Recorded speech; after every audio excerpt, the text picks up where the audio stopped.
मैं ब्रज क्षेत्र के सभी देवी देवताओं को श्रद्धापूर्वक प्रणाम करता हूं। मैं आज आपके पास विशेष रूप से आया हूं। मैं पहले भी आता रहा हूं, जहां जहां पहुंच सकता हूं पहुंचता हूं। लेकिन पहले जब मैं आता था तो कुछ देने के लिए आता था, कुछ लेकर के आता था, कोई योजना लेकर के आता था, किसी के उद्घाटन के लिए आता था। लेकिन आज मैं आपसे देने के लिए नहीं, मांगने के लिए आया हूं।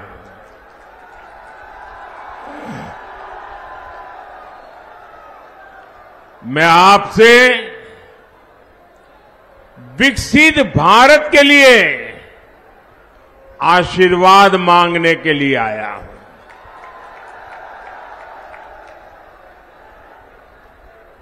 आप मुझे बताइए,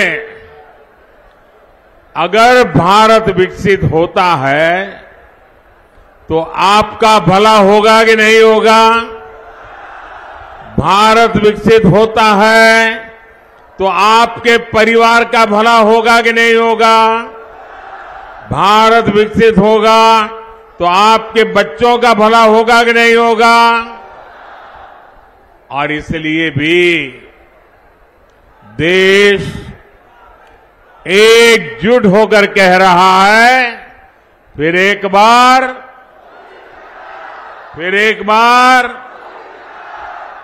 बार, साथियों, भारत की बढ़ती हुई शक्ति कुछ ताकतों को पसंद नहीं आती है। अब जैसे यहां डिफेंस कॉरिडोर बन रहा है, ये देश की सेना के लिए आत्मनिर्भर बनने के लिए दुनिया में निर्यात के लिए घातक अस्त्र और शस्त्र बनेंगे। लेकिन दुनिया भर में जो हथियारों के दलाल हैं, जो पुरानी सरकारों में घूस देकर के अपना काम करा लेने के एक्सपर्ट हो गए थे और पुरानी सरकारों में बैठे हुए लोगों को भी ये मलाई खाने को मिलती थी, उनको भी मजा आता था। ऐसे सारे लोग, अब मोदी जब शस्त्रों को यहां बनाने की बात करता है, देश को आत्मनिर्भर बनाने की बात करता है, तो बौखला गए हैं, बहुत नाराज हैं।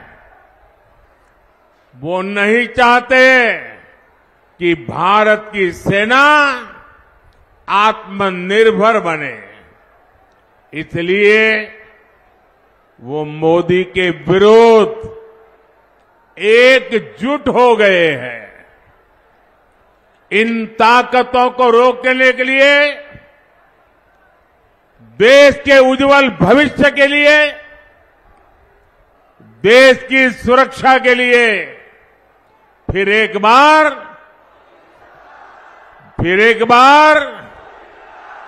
बीजेपी एनडीए सरकार लाना बहुत आवश्यक है। भाइयों और बहनों, मोदी की गारंटी सबका साथ, सबका विकास की है। लेकिन सपा कांग्रेस के इंडी गठबंधन के लिए देश से भी पहले उनका वोट बैंक और उनके लिए उनका वोट बैंक खास है। हमारा 10 साल का ट्रैक रिकॉर्ड हो या फिर भाजपा का संकल्प पत्र, हम जोर दे रहे हैं सैचुरेशन पर। कल्याणकारी योजनाओं का लाभ सबको मिले, पूरा लाभ मिले, बिना बिचौलियों को मिले, बिना रिश्वत को मिले। भाजपा का सैचुरेशन मॉडल है, क्योंकि जहां सैचुरेशन होता है वहां सभी हकदार को उसका हक मिलता है। हमारा सेक्युलरिज्म भी वही है कि बिना भेदभाव के लिए जो भी योजना जिसके लिए बने, बिना धर्म जाति भेदभाव सबको मिलना चाहिए। सच्चा सामाजिक न्याय भी यही है, जब आप बिना भेदभाव, बिना अपने पराए, बिना रिश्वतखोरी सबका हक पूरा करते हैं, तो इससे बड़ा सामाजिक न्याय क्या हो सकता है। और आपने देखा होगा, फ्री राशन हो, मुफ्त इलाज हो, पक्का घर हो, टॉयलेट बनाना हो, नल से जल देना हो, ये सारे लाभ हर लाभार्थी को मिले, बिना भेदभाव को मिले, ये मोदी की गारंटी है। अच्छा, मेरा एक काम करोगे? करोगे? सब लोग अगर हाथ ऊपर कर बताओगे तो मैं बताऊंगा। करोगे? पक्का करोगे? देखिए, मैं दिन रात मेहनत तो करता हूं और यहां उत्तर प्रदेश में मेरी हर योजना को नीचे ले जाने में योगी जी भी रात दिन मेहनत करते हैं। उनकी पूरी सरकार मेहनत करती है। फिर भी जब आप गांव में जाएंगे, इलाके में जाएंगे, सोसाइटी में जाएंगे, हो सकता है दो चार लोग ऐसे मिल जाए जिनको अब तक ये योजना नहीं पहुंची है। तो मेरा एक काम करेंगे, जिनकी योजना नहीं पहुंची है उनकी सूची बनाना और उनको कहना कि मोदी जी ने आगरा में आए थे, गारंटी दी है कि जिनका बाकी रह गया है तीसरे टर्म में उसका भी पूरा हो जाएगा। ये बता देंगे।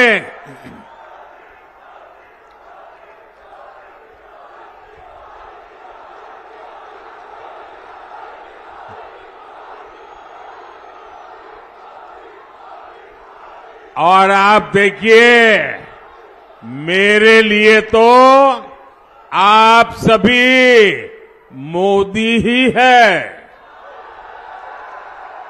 और इसलिए मेरी गारंटी आपके माध्यम से जरूर पहुंचेगी। साथियों, जब एक के बाद एक गरीब के सशक्तिकरण के हम काम कर रहे हैं, गरीब को गरीबी को परास्त करने के लिए मजबूत कर रहे हैं, एक ऐसा मॉडल है जिस मॉडल की आज दुनिया के लोग चर्चा कर रहे हैं, क्योंकि हमने जो रास्ता अपनाया है, हमने जो मॉडल अपनाया है, उससे आज देश में 25 करोड़ देशवासी जो गरीबी की जिंदगी जीते थे, वो गरीबी से बाहर निकले हैं। साथियों, मोदी हमारे देश में हमने तुष्टीकरण की राजनीति बहुत देखी है। तुष्टीकरण की राजनीति ने के देश को टुकड़े टुकड़ों में बांट के रख दिया है। तुष्टीकरण की राजनीति ने सच्चे और ईमानदारों के हक को डुबोया है और इसलिए अब मोदी तुष्टीकरण को समाप्त करके संतुष्टीकरण की ओर आगे बढ़ रहा है। हमारा रास्ता तुष्टीकरण का नहीं है, हमारा रास्ता संतुष्टीकरण का है। सबका साथ, सबका विकास, ये मंत्र भी उसी तुष्टीकरण का महामार्ग है। लेकिन सपा कांग्रेस का इंडी गठबंधन घोर तुष्टीकरण में जुटा है। 24 के चुनाव में कांग्रेस ने जो मैनिफेस्टो जारी किया है, उस पर 100%, और ये मैंने पहले ही दिन कहा था, आज नहीं कह रहा हूं, कांग्रेस के इस बार के मैनिफेस्टो पर 100% मुस्लिम लीग का थप्पा लगा हुआ है, मुस्लिम लीग की छाप है। कांग्रेस का पूरा मैनिफेस्टो सिर्फ वोट बैंक को मजबूत करने के लिए समर्पित है। हमारा मैनिफेस्टो देश को मजबूत करने के लिए समर्पित है। साथियों, आजादी के बाद से ही ये स्पष्ट हो गया है कि भारत में धर्म के आधार पर कभी भी आरक्षण नहीं दिया जाएगा। ये संविधान सभा में चर्चा करने के बाद तय हुआ है। संविधान सभा में जो चर्चा हुई थी, जिसको बाबा साहब आम्बेडकर ने लिखा था, बाबा साहब आम्बेडकर की इच्छा थी, यही संविधान की मूल भावना है, यही सामाजिक न्याय है कि भारत में धर्म के आधार पर भारत का संविधान आरक्षण की सहमति नहीं देता है। लेकिन कांग्रेस एक ऐसी पार्टी है जो आए दिन बाबा साहब का अपमान करती है, संविधान का अपमान करती है और सामाजिक न्याय की तो धज्जियां उड़ा देती है, लीरे लीरे उड़ा देती है। इसी कांग्रेस ने कभी कर्नाटका में, कभी आंध्र प्रदेश में, कभी अपने घोषणा पत्र में बार बार धर्म के आधार पर आरक्षण की वकालत की। देश का संविधान, देश की अदालतें कांग्रेस को ऐसा करने से बार बार मना कर चुकी है।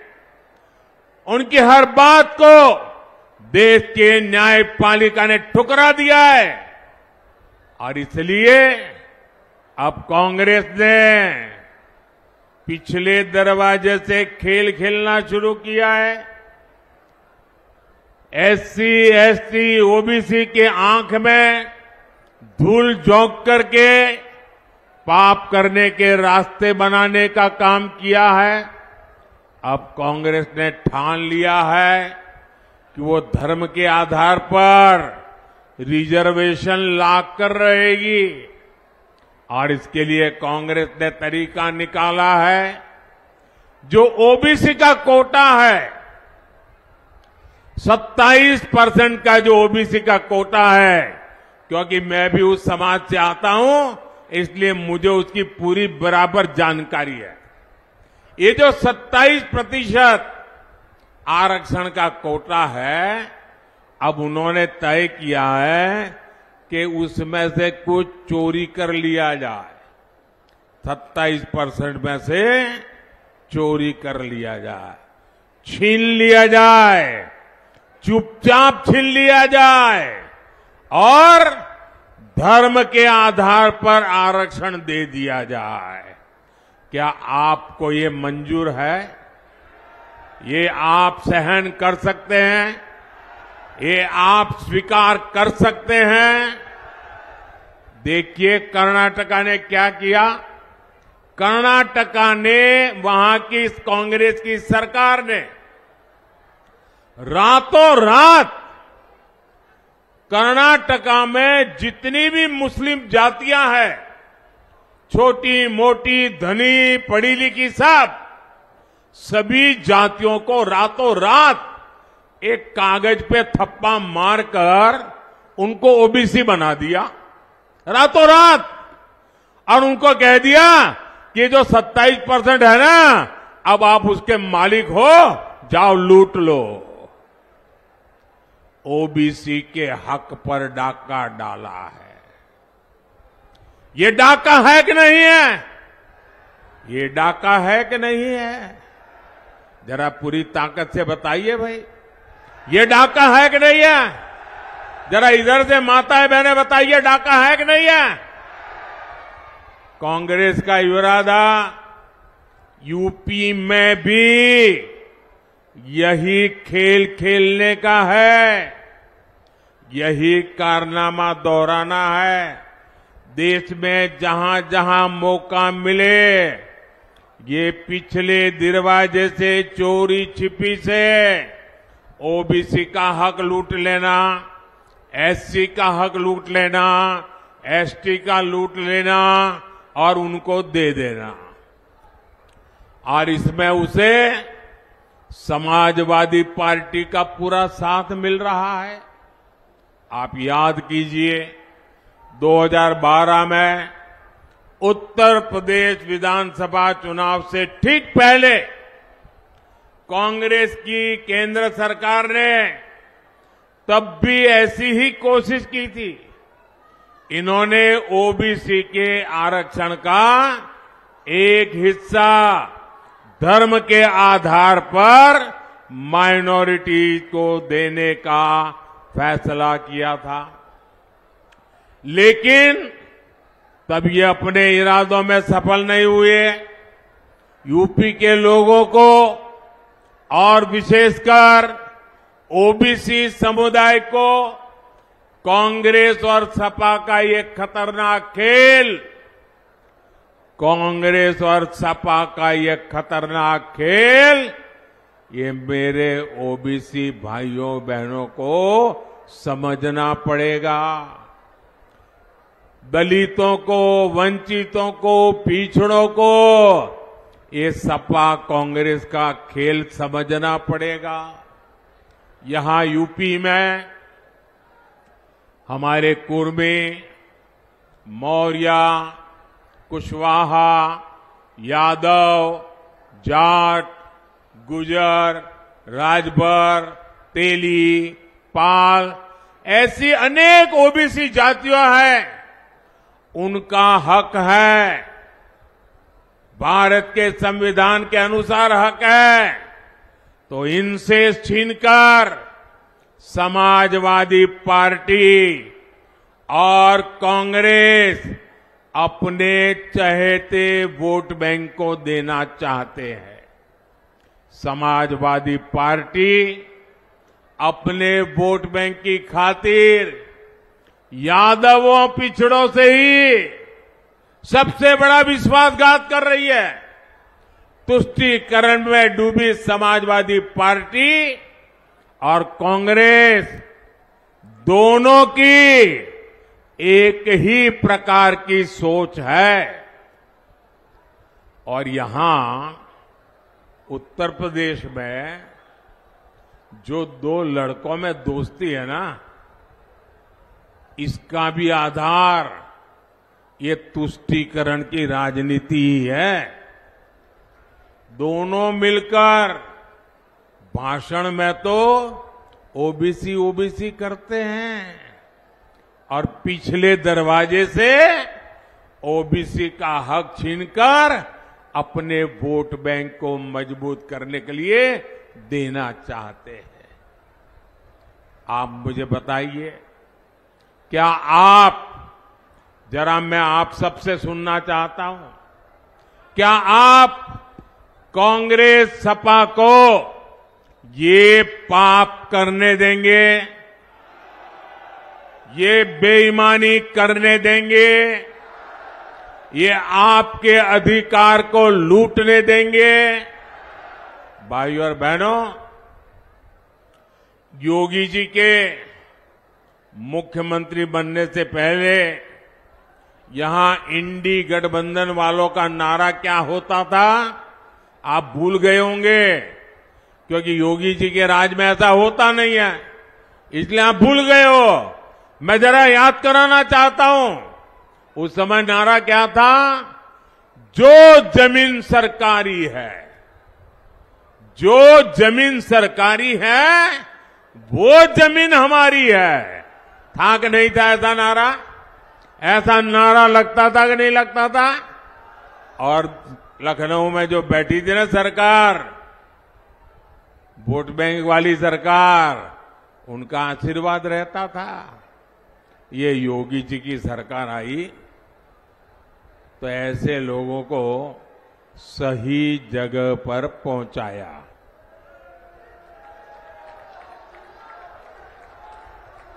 लेकिन साथियों, अब कांग्रेस और इंडी गठबंधन वालों का नया प्लान सामने आया है। और ये नया प्लान क्या है, ये याद रखेंगे आप लोग। घर घर पहुंचाएंगे नया प्लान। जरा इधर से आवाज आए, पहुंचाएंगे। पीछे से आवाज आए, पहुंचाएंगे। जो दूर दूर है वो भी जरा बताए, पहुंचाएंगे। इनका जो नया प्लान है, याद रखना, कांग्रेस की लूट, कांग्रेस की लूट जिंदगी के साथ भी, जिंदगी के बाद भी। अब बोलेंगे आप लोग, कांग्रेस की लूट जिंदगी के और कांग्रेस की लूट जिंदगी के बाद भी, जिंदगी के। कांग्रेस के लोग कहते हैं,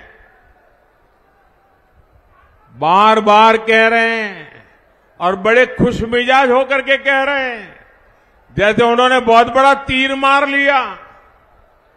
वो कहते हैं, अब आपकी सबकी संपत्ति की जांच होगी।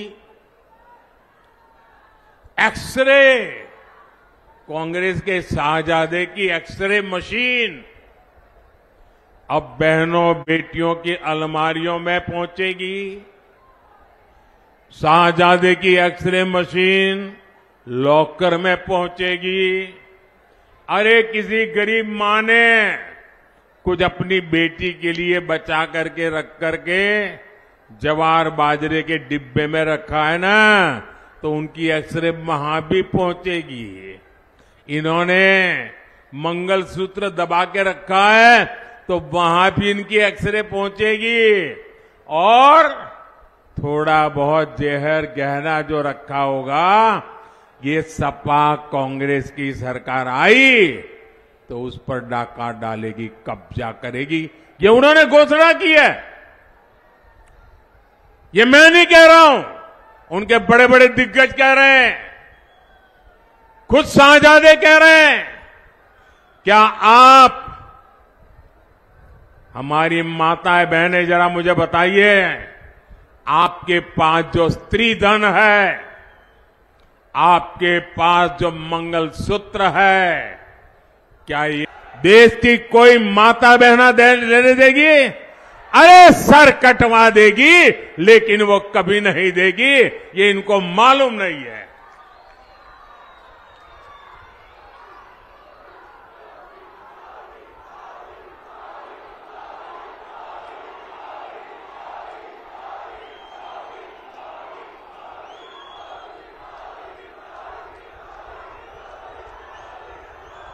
साथियों, आपसे आपकी संपत्ति छीनने की कांग्रेस और इंडी गठबंधन की योजना सिर्फ इतने पर नहीं रुकती है। अब कांग्रेस सपा वाले इंडी गठबंधन का कहना है कि वो आपकी विरासत पर भी लूट करेंगे। आपकी विरासत का मतलब है, दादा दादी ने जो मेहनत करके बचा के बेटे को दिया है, आपके पिता ने मेहनत करके कुछ बचा करके आपके लिए रखा है, जिस दिन वो नहीं रहेंगे तो फिर ये इंडी गठबंधन, कांग्रेस गठबंधन ने घोषणा की है कि वो आपके परिवार के लोगों को मिलने से पहले 55%, आधे से ज्यादा सरकार उस पर कब्जा कर लेगी, बाकी बचा वो आपके नसीब में आएगा। बताइए, आपके माता पिता की मेहनत को आप लूटने देंगे क्या? यानी आज जो संपत्ति आप आने वाली पीढ़ियों के लिए जोड़ रहे हैं, आपके बाद उस पर भी ये लोग आधे से ज्यादा टैक्स लगा करके लूटना चाहते हैं। अब मैं समझाता हूं।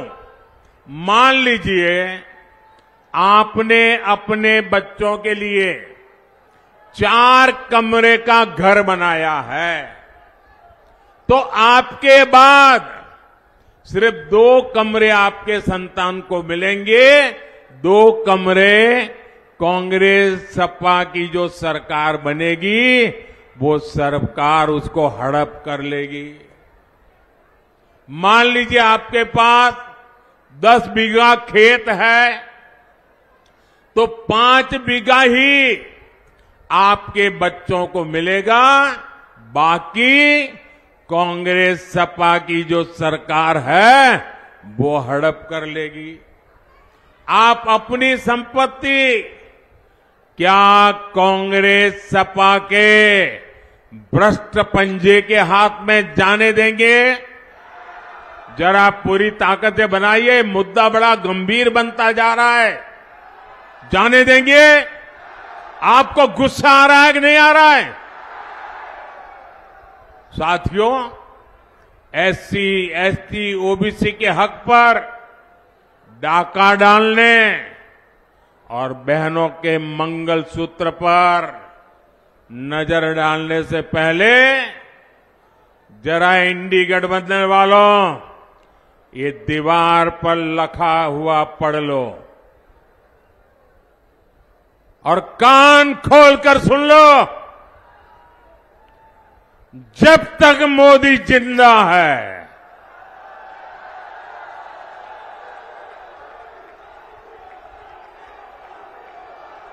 ऐसा कोई भी पाप करने से पहले आपको मोदी से निपटना पड़ेगा।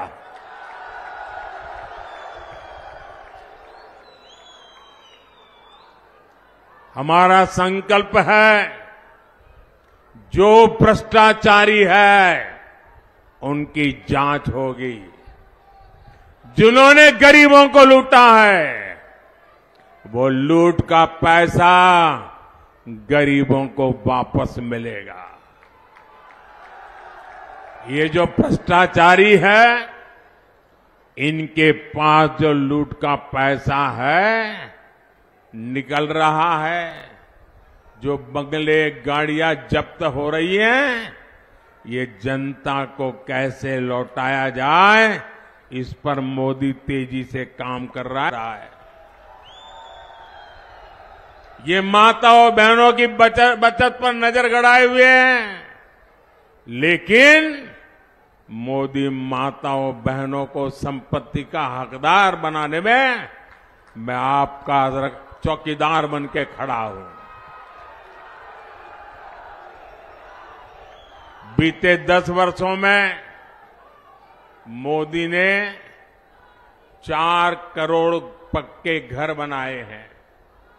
इनमें से 3 करोड़ से अधिक पक्के घर माताओं बहनों के नाम मिले हैं।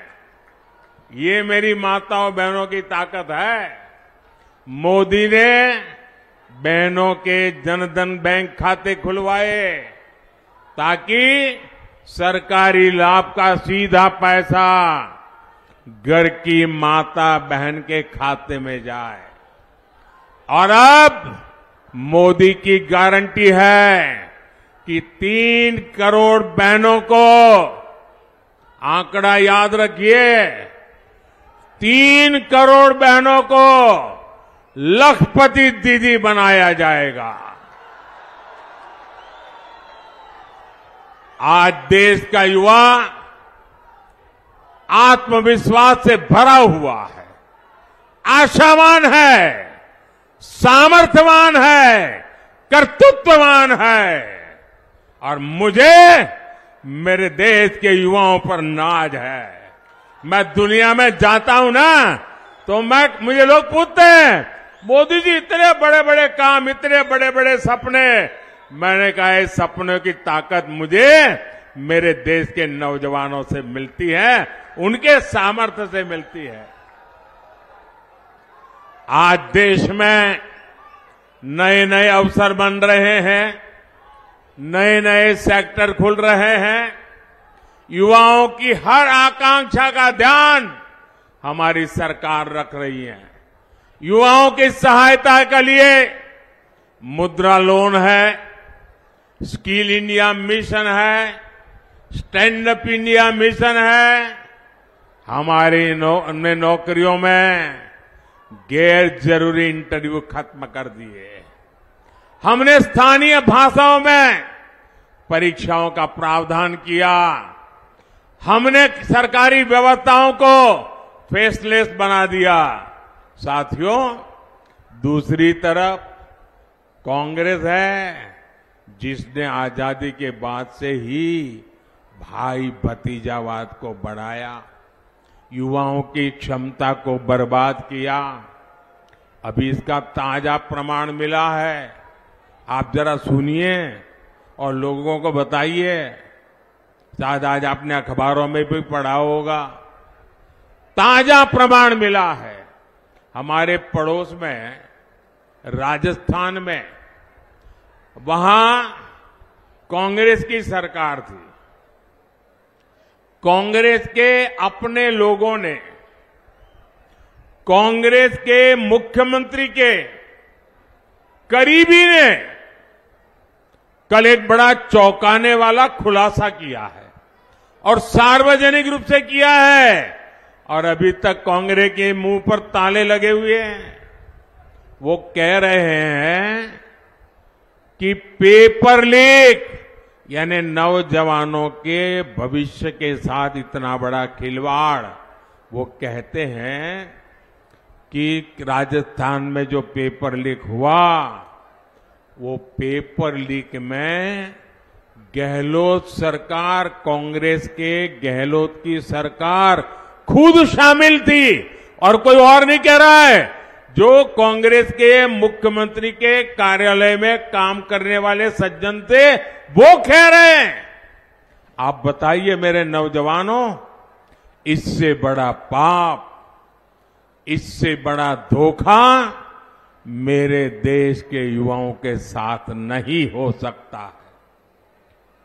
यानी राजस्थान में अब कांग्रेस का ही पेपर लीक हो गया है। यही कांग्रेस की सच्चाई है।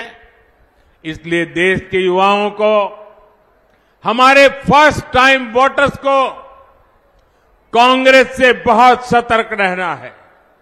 भाइयों और बहनों, भाजपा सरकार की पहचान ही अच्छी सड़कें, आधुनिक रेल लाइन, मेट्रो सुविधाएं, कोविड में वैक्सीन की व्यवस्था, 80 करोड़ लोगों को मुफ्त राशन, 70 साल से ऊपर के लोगों के लिए आयुष्मान कार्ड। हम आगरा, फतेहपुर सीकरी सहित इस पूरे क्षेत्र को पूरी दुनिया के निवेशकों और पर्यटकों के लिए आकर्षक बनाने में जुटे हैं। आप याद रखिएगा, ये जो अयोध्या में प्रभु राम मंदिर के दर्शन के लिए लोग आ रहे हैं ना, लाखों लोग आ रहे हैं। काशी में जो कॉरिडोर बना है, लाखों लोग आ रहे हैं। आप मान के चलिए, वो निकलते हैं अयोध्या आने के लिए, वे निकलते हैं काशी के लिए आने के लिए, लेकिन वो जरूर आगरा आकर के जाते हैं। और इसलिए यहां का टूरिज्म तो बढ़ने ही बढ़ने वाला है। आपको तो एक हाथ में 2-2 लड्डू है। आप याद रखिएगा, आपका वोट एसपी सिंह बघेल जी और राजकुमार चाहर जी को तो मिलेगा ही, लेकिन जब आप वोट उनको देंगे ना, तो उनको तो मिलेगा ही, लेकिन ये वोट मोदी को भी मिलेगा। तो आप मोदी को वोट देंगे, पक्का देंगे। और इसलिए 7 मई को कुछ समय अपने इस सेवक के लिए जरूर निकालना। कितनी ही गर्मी क्यों न हो, कितनी ही शादियां क्यों न हो, कितने ही निजी काम क्यों न हो, लेकिन जब मैं इतनी मेहनत करता हूं, दिन रात मेहनत करता हूं, तो मतदान के दिन मेरा आपसे कुछ समय मांगने का हक बनता है कि नहीं बनता है? मैं इतना तो मांग सकता हूं कि नहीं मांग सकता हूं? मैं देशवासियों से इतना तो मांग सकता हूं ना कि आप देश के लिए 1-2 घंटे निकालिए, गर्मी हो तो भी निकलिए, मतदान कीजिए, मतदान कराएंगे। अच्छा, मेरा एक और काम करेंगे, घर घर जाएंगे, घर घर जाकर के कहना, मोदी जी आए थे, आप सबको राधे राधे कहा है। पहुंचा देंगे राम राम, मेरा राम राम पहुंचा देंगे। बोलिए भारत माता की, भारत माता की, भारत माता की। बहुत बहुत धन्यवाद।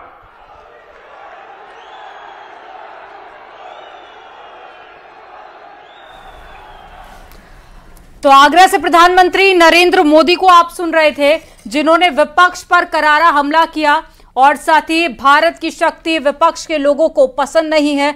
तुष्टीकरण की राजनीति ने देश को तोड़ा है और हमने तुष्टीकरण की राजनीति बहुत देखी। देश तुष्टीकरण से संतुष्टीकरण की तरफ आगे बढ़ रहा है।